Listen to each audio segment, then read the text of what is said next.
Okay, now that's a difficult question because there are lots of Nigerian poets who I think are very brilliant, and then it also depends on um, the age of the poet you're looking at. So if you're looking at, say, maybe older poets that you want to like read, so I might say you might start with Chris Abani, Okay.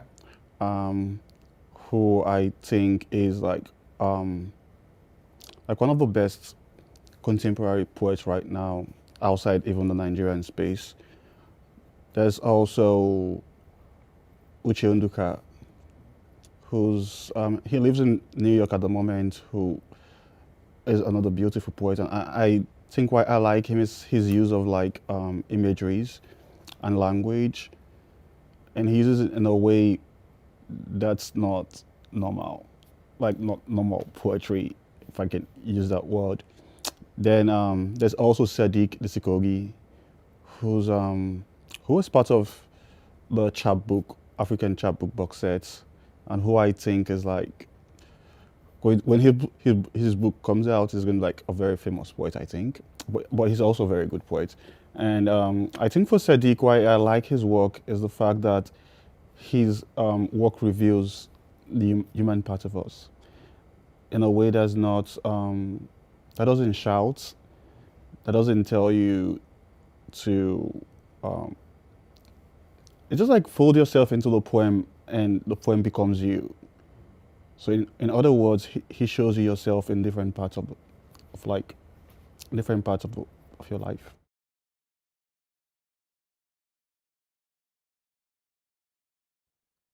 I think people live like every literature lives a part of the society they live in out of their work. There's really no literature or no writer that writes about everything. So every writer has a niche of which like they write from. Like for example, most of Sadiq work talks about grief, right? Um, Chris Abani talks about humanity in different aspects, be it war, be it exile. It's just like Chris Abani talks about love in a different form, right? Uche Unduka, he's all about language. So everybody has their own niche. So I think it's also unfair for writers to be like writing about everything. And so that's why you don't only have one voice, you have multiple um, poets out there. So everybody talks about different things.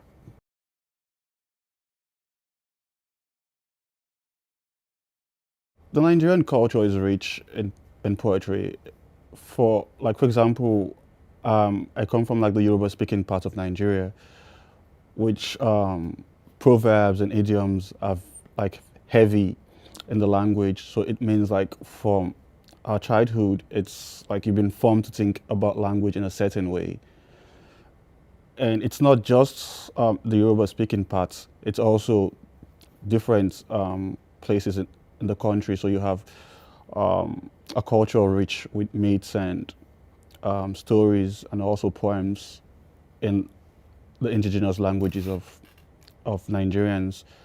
So yeah, and sometimes I think also because the older people speak a lot in proverbs, so you learn a lot about how to like bend language.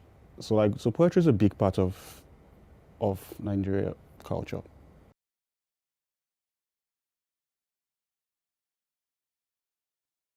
It will be excess Hemphill.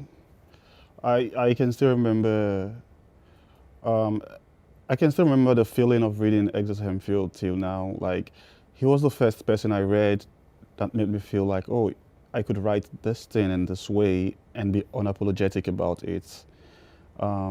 His poem American Wedding is fearless, it's rich in language, it's lyrical, it's everything I want a poem to be. And I think every poem I write is like, oh, it's not still as good as it's not still as good as his poems, right? So yeah, he was the first person I read, and I thought, wow, poetry could do so much more.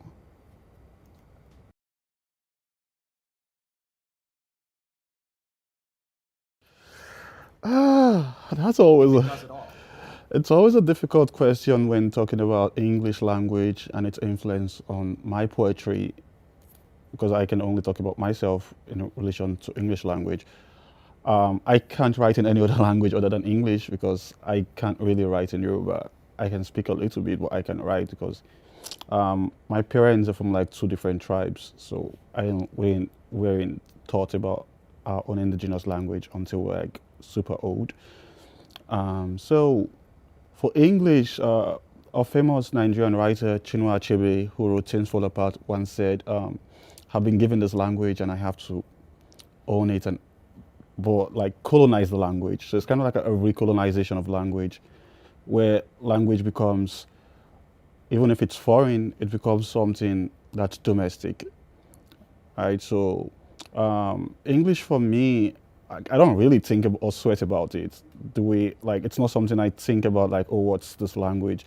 All I think about is the fact that because I also think in Yoruba, so it's like a translation of like writing from this form to like an English to the English into the English language, and yeah, it's the only difficulty for me is the fact that, like, for example, I'm here in America. I was brought up in a British education system. I'm also Nigeria, so there's like this factors affecting how I write, and so there's always this difficulty sometimes of thinking, oh, will people, even if it's English, but it's not English the way people think about it. So it becomes, will people understand it? But I think over like the last years, I've like stopped thinking about what people think or not think about my poetry and just write.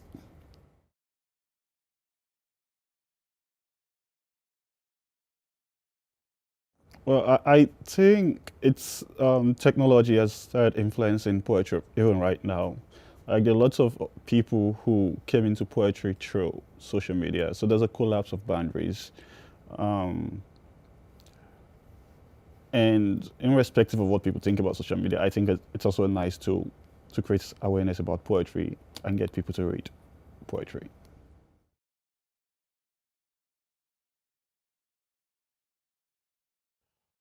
I sincerely, I sincerely wish and hope I could say there was a thought process behind selecting those poems into a book.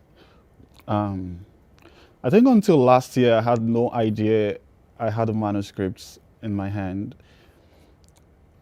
I just write, and I gave it to a friend, like collection of my poems to read, and he was like, "Oh, you could string this into a manuscript." And I, oh, really?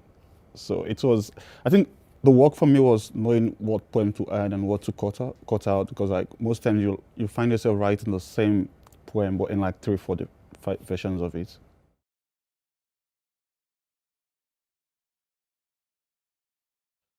Yeah, my book cover is an interesting experience. It's a picture taken by Kamnili Chukwuobasi, who's she's a friend in Nigeria. She's a photographer and also a poet. She wanted to do she did this series about male bodies, black male bodies, and how the black bodies are expected to like be perfect, and the male body is expected to be strong, to not be vulnerable. And so what she did was recreate these photographs with black men in vulnerable positions. And so I've always wanted a picture of her as my book cover. So I felt the picture was speaking to my poems. So I was like, cool, let's do it.